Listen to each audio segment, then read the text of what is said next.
میری آج کی گفتگو کا موضوع ہے کہ گفتگو کا فن کیسے سیکھا جائے۔ تو اب میں اس میں تفصیل سے ایک ویڈیو بنا چکا ہوں، لیکن ابھی میں مختصر بات کروں گا مصروف لوگوں کے لیے جن کے پاس لمبی ویڈیو سننے کا ٹائم نہیں۔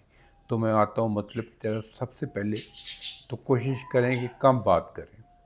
جتنا آپ کم بولیں گے اتنا ہی کم ایکسپوز ہوں گے۔ آپ کا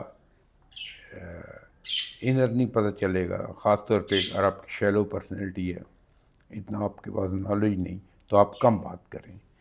دوسرا یہ کہ افیکٹو گفتگو کریں، یعنی جب بھی بات کریں وہ افیکٹو ہو، لا یعنی سی باتیں نہ ہوں کہ آپ بات بائے بات کر رہے ہیں، تو اس چیز کو اوائڈ کریں۔ تیسرا یہ ہے کہ غصے میں نہ بات چیت کریں، کیونکہ غصہ آپ کو ایکسپوز کر دے گا۔ کوشش کریں کہ جب آپ غصے میں ہوں تو بات نہ ہی کریں، خاموشی ہو جائے۔ خاموشی بہت بہتر ہے۔ اچھا، پھر یہ ہے کہ آپ اپنی جو گفتگو ہے اس کو پرمزاح رکھیں۔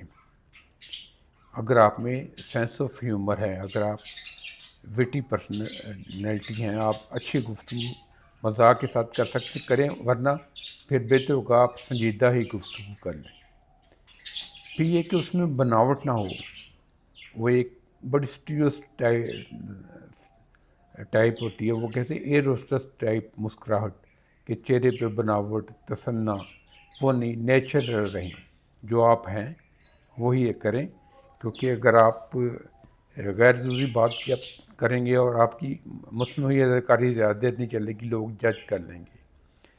پھر یہ کہ آپ نے لاؤڈ نہیں بولنا، یہ بھی ایک آپ کی پرسنالٹی شیلو ہونے کا ثبوت ہوتی ہے۔ یہ شو کرتا ہے کہ آپ کسی بہت اچھی فیملی سے نہیں، آپ کا بیک گراؤنڈ، تو اونچی آواز میں بات کرنے کی ضرورت نہیں۔